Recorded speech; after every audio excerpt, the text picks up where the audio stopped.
Hello friends, welcome to Pebbles and welcome to my course of 48 laws of power, सत्ता के 48 नियम। Rule number 23 is concentrate your forces. अपनी शक्तियों को एकाग्र करें। इसमें दो पहलू है, जैसा मैंने कहा। पहला एक है कि आपका जो लक्ष्य है, आपका जो टॉप मोस्ट टारगेट है, उससे आपका ध्यान कभी ना भटकाए, नंबर 1। और इसका दूसरा पहलू जो है कि इस पे लक्ष्य का मतलब ये होता है कि अगर आपको सोना चाहिए, गोल्ड या डायमंड चाहिए, तो पहले आपको गोल्ड या डायमंड की खदान ढूंढनी पड़ेगी। कुछ लोग ऐसे होते हैं जो कंटिन्यूस जॉब बदलते हैं, यहाँ थोड़ी देर तो थोड़े दिन यहाँ गया, फिर वहाँ गया, वहाँ पे 1000 रुपये ज़्यादा मिल रहा है, वहाँ गया, वहाँ पे एक फैसिलिटी ज़्यादा है, उधर से वहाँ गया। तो आखिर में ऐसा होता है कि आपके प्रोफाइल में जो कुछ भी ये होता है जंपिंग का, उससे आपके ऊपर कोई विश्वास नहीं रखता और आखिर में आपका कोई दोस्त नहीं होता, क्योंकि आपके ऊपर कोई विश्वास ही नहीं रखेगा। अगर आपके पास इंटेलिजेंस थोड़ा कम है तो भी चलेगा, लेकिन अगर कंसिस्टेंसी आपके पास नहीं है, डटे रहने की ताकत, मानसिकता, वो मानसिक ताकत आप में नहीं है, तो आप सिर्फ इंटेलिजेंस के जोर पर कहीं नहीं पहुंच सकते, कहीं भी नहीं। तो ये जो कंसिस्टेंसी है, that is very very important. जो ये कहते हैं कॉन्सेंट्रेट ऑन योर फोर्सेस, आपका तन मन धन उसी दिशा में, उसी पर फोकस होना चाहिए, उसी पत्थर को तोड़ना चाहिए। एक ना एक दिन पत्थर वो जरूर टूटेगा, 100% टूटेगा वो। और इसके लिए आपको थोड़ा सा जो मेडिटेशन होता है, योगा होता है, प्राणायाम होता है, ये चीज़ें आपको करनी पड़ेगी, क्योंकि आज के ज़माने में इतने प्रलोभन है, आपका माइंड डाइवर्ट करने वाली इतनी चीज़ें हैं, इतनी शक्तियां हैं कि एक चीज़ पर कंसंट्रेट कर पाना थोड़ा मुश्किल हो सकता है। अगर आपको कहीं दिखे कि मुझे थोड़ा सा फ़ायदा दूसरी जगह पे जाके मिल रहा है, तो आप, अगर आपने आपका जो उद्दिष्ट है, आपका ध्येय जो है, उसको अगर आपने तोड़ दिया, छोड़ दिया, तो आप कहीं के नहीं रहोगे। So this is very important कि concentrate on your forces, concentrate your power. एकाग्रता चाहिए दोनों चीज में, अपने ध्येय के प्रति और उस सोने के खान के प्रति, उस आदमी के प्रति, उस संस्था के प्रति जो आपको आपका ध्येय प्राप्त करवाने में मदद करेगा। Single mindedness of purpose and total concentration on one goal will overwhelm the enemy every time. मैं एक ऑनलाइन गेम खेलता था, विनाशी नाम था उसका। स्ट्रेटेजिक वॉर प्लानिंग का गेम था वो, ऑनलाइन इंटरनेट पे। उस गेम में मैं वर्ल्ड चैंपियन बन गया, वर्ल्ड चैंपियन। मैंने जब शुरुआत की थी तब कई ओपोनेंट गैंग्स थी, ओपोनेंट ग्रुप्स थे, जो वो बहुत पावरफुल थे, बहुत ही पावरफुल थे। मैंने ठान लिया था कि मैं यहाँ पे चैंपियन बनूंगा। डिकास्टिला नाम के एक ग्रुप में मैं ज्वाइन हुआ था वहाँ पे। उसके बाद में अलग अलग ग्रुप्स को जोड़ के मैंने एक्सिस नाम का एक अलग ग्रुप बनाया और सबको साथ लेके वो जितने लोग थे सबको हरा दिया हमने। अलग अलग कंट्रीज़ के थे और वो पूरे ग्रुप में मैं सोल चैंपियन बन गया, हाईएस्ट पॉइंट्स, और सबको हरा दिया मैंने। अभी ये जो वॉर गेम था, इसमें एंशिएंट वॉर गेम था ये, मतलब इसमें वो घोड़े थे, हाथी थे, सोल्जर्स थे, रैम्स थे, ये सारी चीज़ें थी। उनके हमारी आर्मी बहुत कम थी क्योंकि हमारा ग्रुप नया था। ओके, उस गेम में एक ऐसा ट्रिक था, एक ट्रिक मैंने ढूंढ के निकाली थी कि सपोज आपके पास 10,000 की आर्मी है, ठीक है, मैंने 1,000 से आपके ऊपर अटैक किया, तो क्या होगा? 100% मैं तो मरूंगा ही। लेकिन आपके जो है, आपके यहाँ पे जो आर्मी है, वो भी कुछ ना कुछ नुकसान तो आपको होगा, क्योंकि देखिए उसमें 5 या 6 तरह की आर्मी होती थी। हाथी होते थे, घोड़े होते थे, ऊंट होते थे, रैम्स होते थे, सोल्जर होते थे, और कुछ बैलिस्टा वगैरह कुछ तो होता था। 6 टाइप की आर्मी थी वहाँ पर। ओके, तो क्या होता था, मैंने एक ट्रिक निकाली थी। अगर मैं एक से, ओनली बाय 1 सोल्जर अगर मैं अटैक करूँगा, तो आपका एक ही सोल्जर मरेगा। मैं तो मरूंगा ही, लेकिन आपका ये हर एक टाइप का एक एक सोल्जर मरेगा, और मेरा वो एक ही सोल्जर मरेगा। जब मैंने ये सबको समझाया, तभी उन लोग के पास, मैं कहता हूँ 50 लाख के आसपास आर्मी थी उनके ग्रुप के पास मिलके, और हम लोग के ग्रुप के पास कुल मिला के एक 3-4 लाख, 3 या मैक्सिमम 5 लाख की आर्मी रहेगी सब ग्रुप के पास। ये मैंने सबको समझाया, दिखाया, और फिर हमने हर एक आदमी ने, हम कुछ 120 लोग थे, वो लोग 600 लोग थे, 120 लोगों ने सिर्फ एक एक सोल्जर से अटैक करना चालू किया। फेसबुक पर, ट्विटर पर, और ये हमारे जो ग्रुप्स थे, सोशल मीडिया के ग्रुप्स थे, विनाशी के चैट के ऊपर, इंटरनेशनल चैट पे हम लोग को बहुत हंसते थे। क्या आदमी लोग है, अरे they are attacking by one.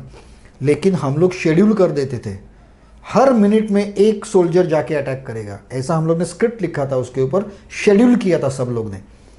लेकिन उनको ये समझ में नहीं आया कि मेरा एक सैनिक उनके 6 सैनिकों को मार रहा है। इसका मतलब हम लोग जितने लोग थे, अगर हमारी आर्मी 5 लाख है और हम एक एक सोल्जर करके भेज रहे, तो वो 30 लाख लोगों को मार सकते हैं सीधा 30 लाख। और उनको एक महीने के बाद समझ में आ गया कि उनकी आर्मी इतने स्पीड से कम हो रही है, कंटिन्यूस उनके ऊपर अटैक हो रहे हैं। और दूसरी एक चीज़ होती है कि उनका जो अटैक शील्ड था, मतलब जो रिपोर्ट था, वो इतना लाल लाल भर जाता था कि कभी कभी हम लोग मैसिव अटैक भी कर देते थे, वो भी उनको समझ में नहीं आता था। एट लास्ट हम लोग ने उनकी 0 कर दी आर्मी, पूरा हमारा राज किया उसके ऊपर। मैं उसमें चैंपियन बन गया उसमें, और उसके बाद मैंने वो गेम छोड़ दिया, क्योंकि कोई चैलेंज ही नहीं बचा। सभी लोगों ने वो गेम छोड़ दिया, चैलेंज ही नहीं बचा। लेकिन यही मैं आपको कहता हूँ, ये जो कंसिस्टेंसी है, अटैकिंग, जो सोल्जर, ऐसे कैसल के ऊपर मैं अटैक करता था, या हम लोग अटैक करते थे जिस कैसल में 1 लाख की आर्मी है, और कितना सोल्जर मैं भेज रहा हूँ, सिर्फ एक, लेकिन वो एक सोल्जर 6 लोगों को मार रहा है, 6 आर्मी को मार रहा है वहाँ पे। और ऐसे 100 लोग हर मिनट को एक अटैक कर रहे हैं। सो दिस स्ट्रेटेजी, ये जो कंसंट्रेशन, जो पावर है, ये जो कंसंट्रेशन है, वो बहुत इंपॉर्टेंट है, बहुत ही इंपॉर्टेंट है। तो ये आपको करना ही होगा, और उसके लिए आपको योगा करना पड़े, प्राणायाम करना पड़े, मेडिटेशन करना पड़े, जो करना है वो करो, क्योंकि आपकी मेंटल पावर, मानसिक शक्ति, कहीं से भी विचलित ना होने की शक्ति बढ़नी ज़रूरी है। नहीं तो ये सब सक्सेस बिक्सेस भूल जाइए सब। आप अगर जंपर्स है तो आप कुछ नहीं कर सकते ज़िंदगी में। Next, a single patron appreciates your loyalty and becomes dependent on your services. आपको पता है कि बहुत सारी कंपनियां, छोटी छोटी कंपनियां होती है, दुकान होते हैं, वहाँ पे कुछ लोग 20-20, 25-25 साल काम करते हैं। अगर आप बिहार वगैरह साइड जाओगे, जहाँ ज़मींदारी होती है, तो वहाँ पे खानदानी मुनीम होते हैं, जो मतलब 60 साल 70 साल उन्हीं के पास काम करते हैं, बहुत लॉयल होते हैं। तो क्या होता है, उसकी वजह से उनके ऊपर पीढ़ी दर पीढ़ी डिपेंडेंसी बढ़ती जाती है। अगर कोई आपका, मानो आपका एक दुकान है, और आपके दुकान में जब आपने दुकान खोला तब एक सेल्समैन आपके पास काम कर रहा है, और वो सेल्समैन अगर पिछले 20 साल से आपके साथ है, आपके साथ वो काम कर रहा है, तो डेफिनेटली आपका उसके ऊपर विश्वास बढ़ जाएगा, आप उसके ऊपर डिपेंड रहने लगोगे, ये सारी चीज़ें होगी। तो यही जो डिपेंडेंसी है, और जब आपके सुपीरियर्स आपके ऊपर डिपेंड रहने लगते हैं, एक रूल में हमने देखा था, आपको ऐसा माहौल तैयार करना है जहाँ के आपके सुपीरियर्स, आपके टारगेट्स आपके ऊपर डिपेंड होने लगे ज़्यादा से ज़्यादा। अगर ज़्यादा से ज़्यादा डिपेंड होने लगे तो एक झटके में अगर आप छोड़ दोगे या फिर फॉरवर्ड जाओगे तो वो कुछ नहीं कर पाएंगे। ये जो बात जो मैं कह रहा हूँ डिपेंडेंसी की, वो महिलाएं बहुत अच्छी तरह से समझेगी। आप देखिए, अगर कोई भी महिला कितनी भी झगड़ालू हो, कुछ भी हो, लेकिन वो अपनी काम वाली बाई को इतने प्यार से रखती है, इतने प्यार से रखती है कि मानो कि वो उसकी जन्म जन्मांतरी की बेटी है। क्यों? क्योंकि वो उसके ऊपर पूरी तरह से डिपेंड है। अगर वो छोड़ के चली गई तो इसका भी जॉब खत्म, ये कुछ नहीं कर पाएगी। यही होती है डिपेंडेंसी। ये डिपेंडेंसी हमें क्रिएट करनी है, लेकिन उसके लिए पहले लॉयल्टी आना और कंसिस्टेंसी, कंसंट्रेशन आना बहुत ज़रूरी है। In the art, being too single minded can make you an intolerable bore. देखिए, और इसमें जैसा मैंने कहा, अति सर्वत्र वर्जयेत, इसमें भी आपको बहुत ज़्यादा, मतलब ऐसा नहीं करना है कि आप उसके गुलाम लगे। अगर आपके एक 5-6 स्टेप के ऊपर कुछ बॉस है और उनसे आप लॉयल हो, उनकी बातें सुनते हो, उन्हें मदद कर रहे हो, उनको ऊपर जाने में मदद कर रहे हो, तो ये भी नहीं लगना चाहिए कि साले आप गुलाम हो उनके। ऐसा नहीं लगना चाहिए कि आप उनके पैर चाट रहे हो, क्योंकि अगर ऐसा हो गया तो ये बहुत ही एडवर्स इफेक्ट कर देगा उसके ऊपर। तो आपको लॉयल्टी दिखानी है, लेकिन अपनी डिग्निटी खोनी नहीं है उसमें। बिना अपनी डिग्निटी खोए आपको लॉयल्टी दिखानी है, और उसमें बाकी सारे रूल्स काम करेंगे आपके साथ। ये बाकी के जो रूल्स है वो आपकी डिग्निटी बनाए रखेंगे। जब तक आप कॉन्सेंट्रेटली लॉयल्टी दिखा रहे हो, तो बाकी के जो रूल्स है, जो ट्रिक्स है, उसे भी काम करवाते रहिए, उसको भी अपने प्लान में शामिल करते रहिए, वो प्लान आगे आगे जाते रहिए, लेकिन उसके ऊपर स्टिक रहिए। तो ये रूल ऐसा था कि जिसमें आपको फिजिकल कुछ तो करना है, प्राणायाम है, योगा है, मेडिटेशन है, और ये किए बिना आप सक्सेस नहीं पा सकते। दुनिया का कोई भी लीडर, कोई भी बड़ा आदमी अपने मेडिटेशन के लिए, अपने फिटनेस के लिए एक्सरसाइज करता है, योगा करता है, सब कुछ करता है, और ये करना ज़रूरी है। हम जो थोड़े कम लेवल पे है, छोटे लेवल पे, तो ये सब चीज़ें हम लोग इग्नोर करते हैं, हमें इसका महत्व पता नहीं चलता। फिटनेस का महत्व क्या होता है ये हमें पता नहीं चलता। तो यहाँ हमें दोनों फिटनेस चाहिए।